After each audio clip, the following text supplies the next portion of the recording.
1441, I got shot. I'm shot. I have eyes on the suspect. He's walking south. He's wearing all black, skinny. Walking southbound on Dustin.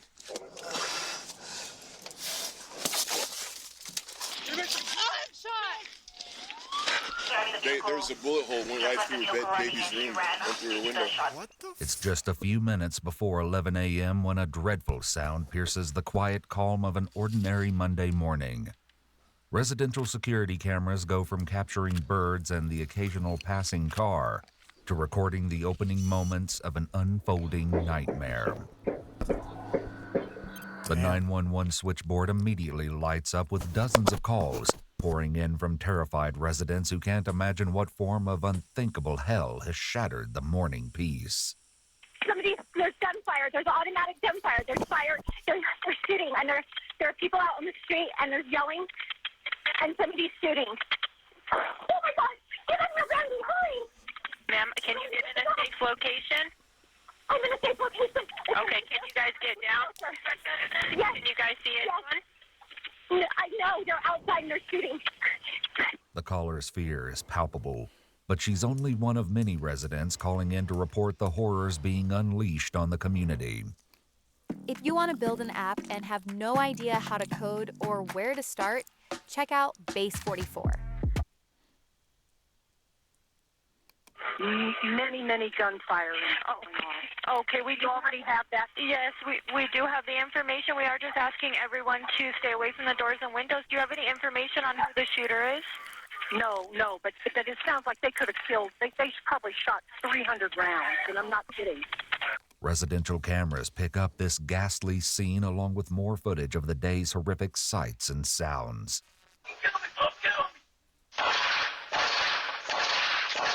Moments later, a lone figure dressed in black walks ominously down the street. The chaos in Farmington is not over, and the 911 calls keep coming. Do you see anything? No, there's a lady here. She's bleeding right now. They're shooting on Dustin. It's going off like crazy right now. Okay. Are you okay? He shot through my window. He shot through your window? Yes, I have a hole in my window. The lady shot through her window. We need an ambulance. There's a guy down out in the street. Emergency services are on the way to a scene very the hell much happened? still in progress.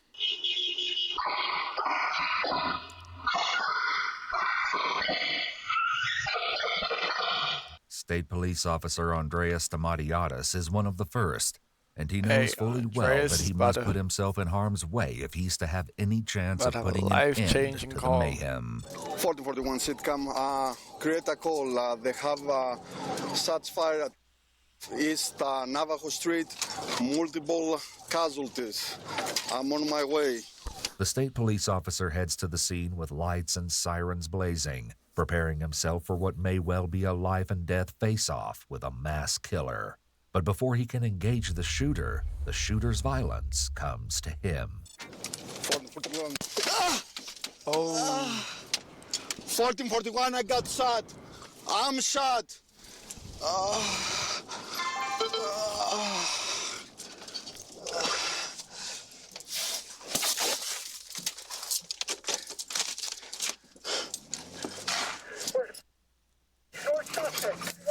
What the fuck? What kind of shooter is this?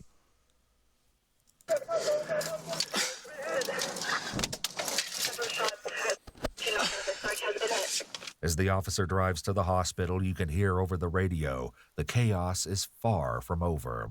Farmington police officer Benjamin Jimmett is on the ground and closing in on the shooter.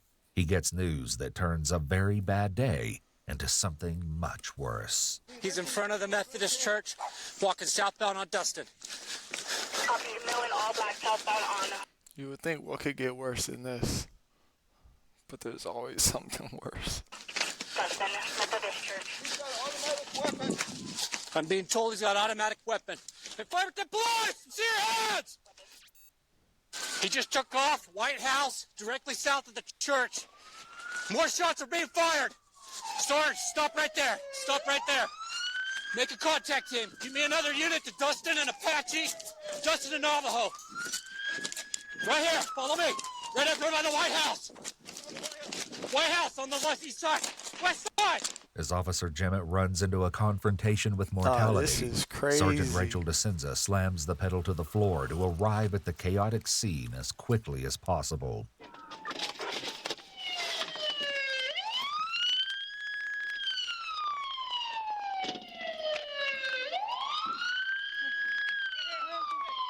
On the White House. White House on the left east side. West side. Hey, please, get out of the way. Get shots fired. Get back inside, people.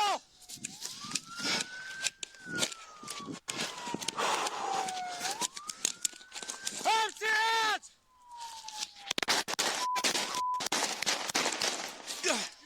I'm good.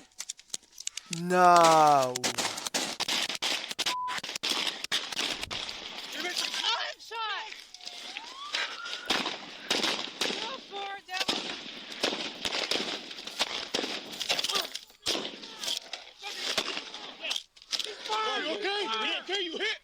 Where you hit? Where? Where's your tourniquet? Hey! Where's your tourniquet?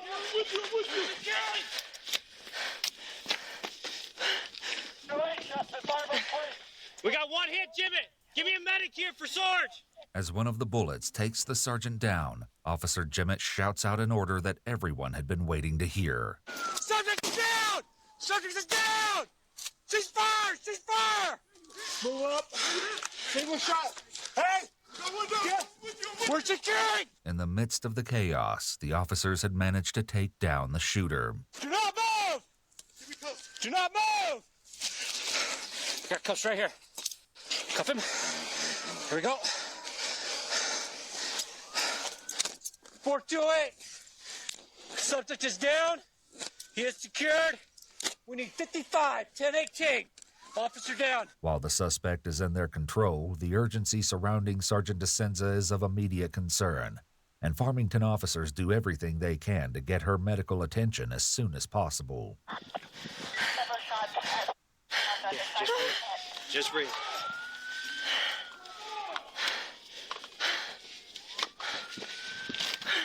Rachel, I'm coming. Where else you hit, Rachel? I don't know. Okay, I'm here, all right? I got you. You got another tourniquet on you?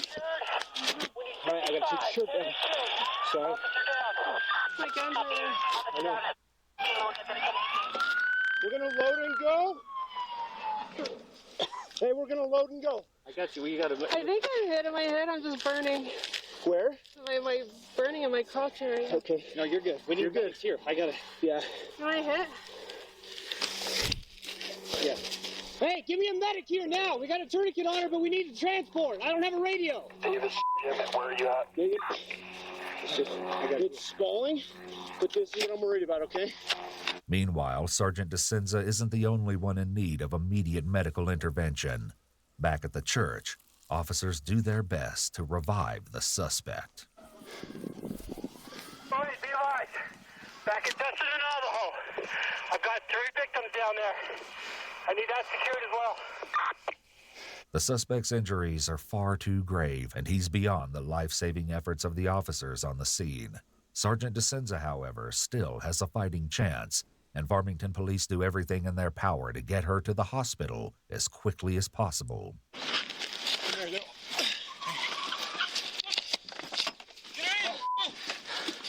Just dump that on the ground. Get in, Rachel.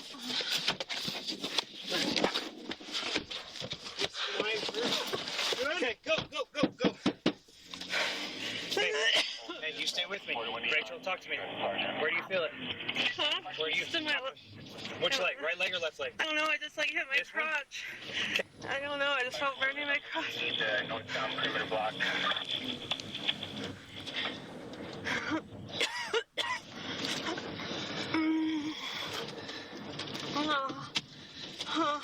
Just stay with me. Breathe. Things remain at the highest intensity for police still on the scene. They may have believed that this was the end of a harrowing day in the field, but that isn't the case. I need all individuals working this scene to be aware there could be a possible second shooter. I'll be aware on that. With news now coming over the airwaves of a possible second shooter, Jemmett and the other officers work to make sure area residents are safe. Hello, affirmative police. Occupants of Affirmative, police! I understood you took rounds. Ma'am, there's an active shooter. Sir, there's an active shooter. We need to check to make sure you're okay. I have medics working on. Nobody's there? Church of Christ. I need all individuals working this team to be aware that could be a possible second shooter. Nobody lives there? Okay, are you guys injured? Anyone injured here? Okay, good. Please just go inside. I need a couple of units. We need to clear this house where it may have started from. The officers have no idea what new horrors might be waiting for them at the active shooter's address, as the threat of a second shooter still lurks in the background. All right. Lots of rounds in here. Spent rounds. Farmington police! You got rounds? Yeah, several rounds. Farmington police, you're in there. Make yourself known. Yeah, so what you got? Hey, we got multiple spent rounds in here, okay? Okay,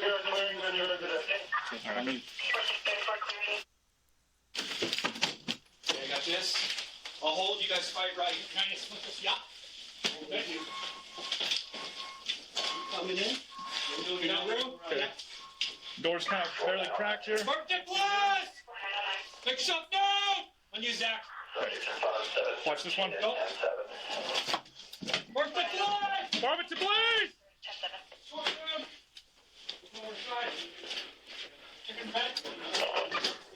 Available unit. I need one of those. Good. On that bed. Yeah. Police continue clearing the suspect's house, knowing that danger could lurk behind every dark corner. Short room. Looking over the side. Check under bed. Good. Okay. Got a round on the ground. How's this bathroom? Chris! We're clear on this side. Coming to you. You cleared the laundry room?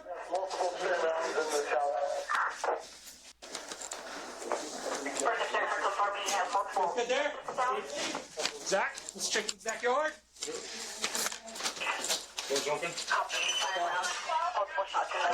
As the officers move cautiously into the shooter's backyard, a dark shed looms on the suspect's property, along with 2 vehicles and a camper. A second gunman could be lurking anywhere. I got the shed. Nice and slow, guys. Nice and slow. Deep breath. Cover that camper. Zach, we're going to move up.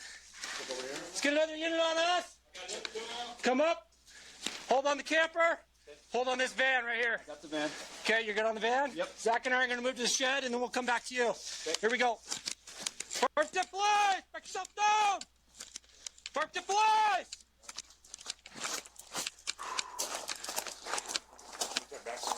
Okay. Park the police! Anybody in the shed? Make yourself down!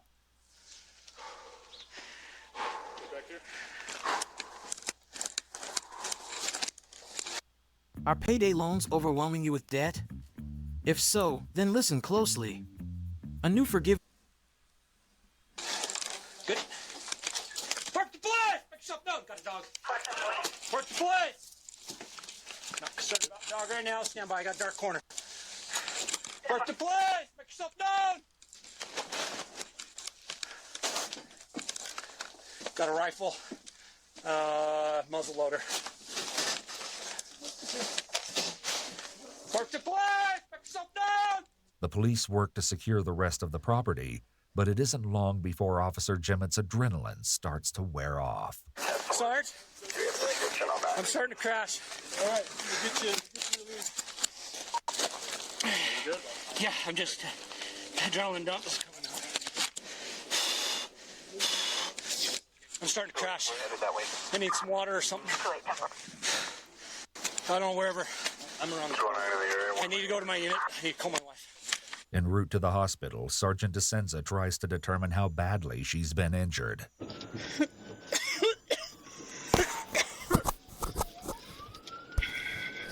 Am I bleeding? A little, but we got a tourniquet on you, okay? I can't tell a whole lot yet, but just stay with us. What?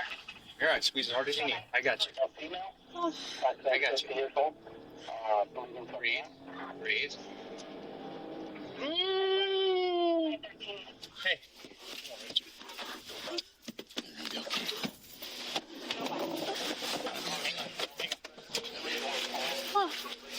You're all right. You're all right. You're all right. Officer Stamatiadis, who's seeking treatment for his own gunshot injury, arrives at San Juan Medical Center.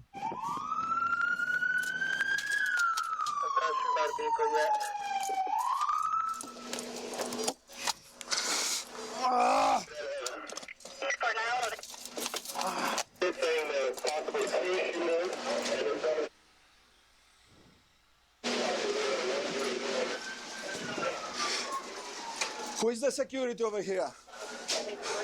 Can you, until my units come, can you put security on my vehicle? I have a broken window.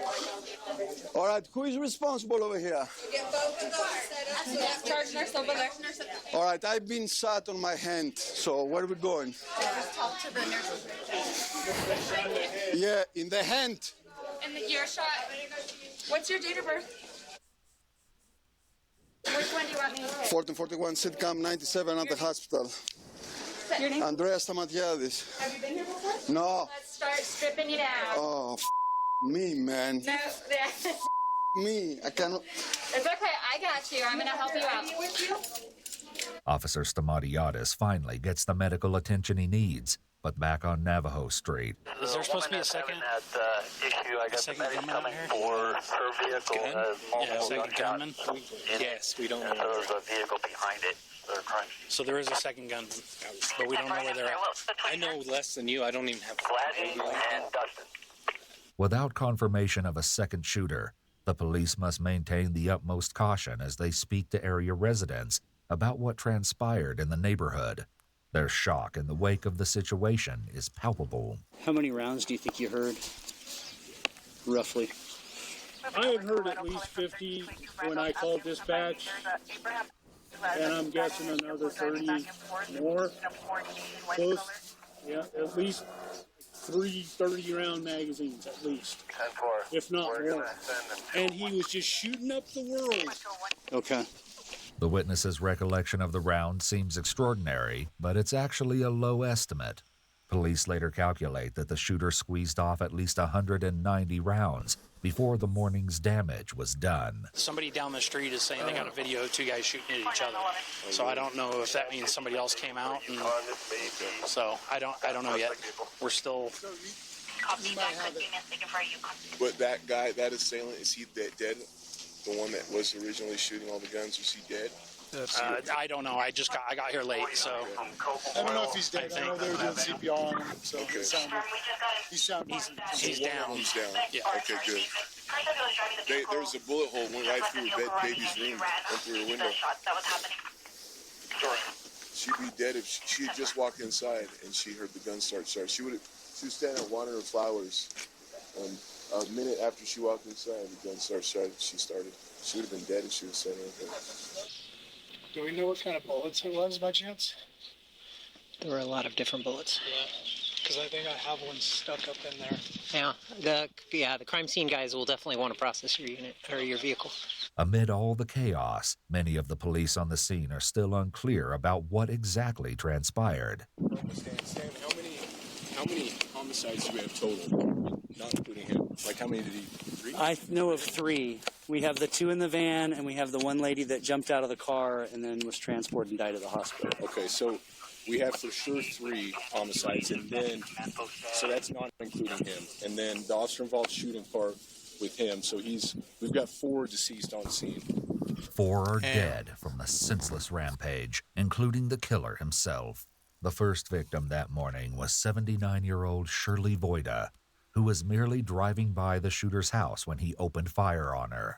Pretty sure that I saw a lady, I don't know if she got shot and killed, but she was laying in the middle of the street and then those shots rang out, and her car was unmanned and rolling down the road. She struggled out of her car and was seen by a mother-daughter pair who stopped to check on the woman's well-being. The shooter turned his gun on them, ending their lives on the street in front of his house.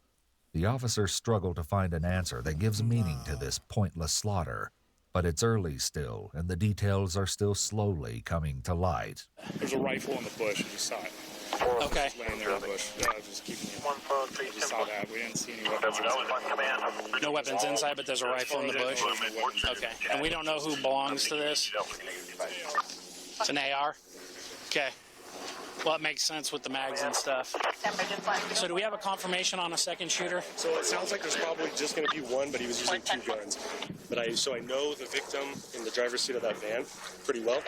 So I mean, it's her son-in-law's my bishop. God, man, this is this lady right here. She was shot here and back out in the head. The investigation will identify the shooter as 18-year-old Bo Wilson, a high school senior only 1 day from graduation.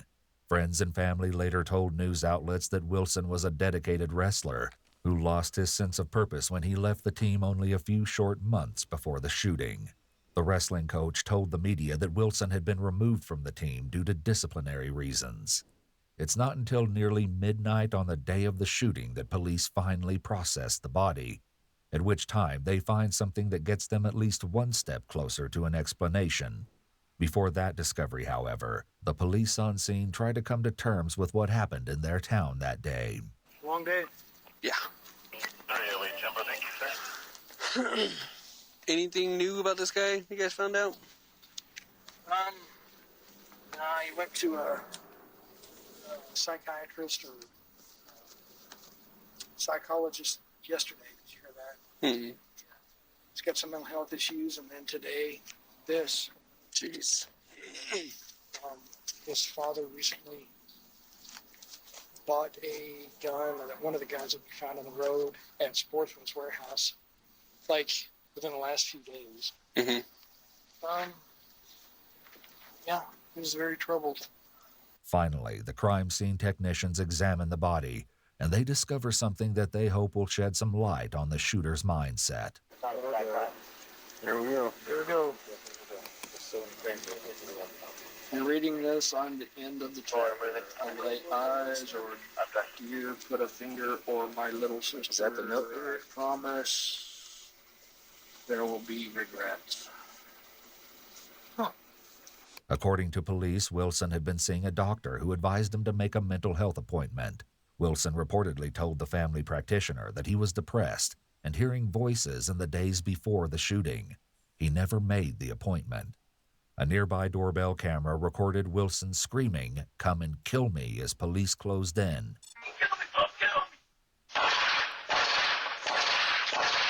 Based on that and Wilson's decision to leave his bulletproof vest behind, the chief of the Farmington police said that he, quote, made a decision that he's going to stand and fight it out until he's killed. Farmington Police Sergeant Rachel DeCenza was shot in the pelvis, and New Mexico State Police Officer Andreas Stamatiadis was shot in the hand. They were both treated at the local hospital and released. Of course, the officers weren't the only victims of the harrowing violence. When the smoke cleared, 3 women were dead. Shirley Voida, 79, Melody Ivy, 73, and her mother, Gwendolyn Schofield, who was 97 years old. Crazy.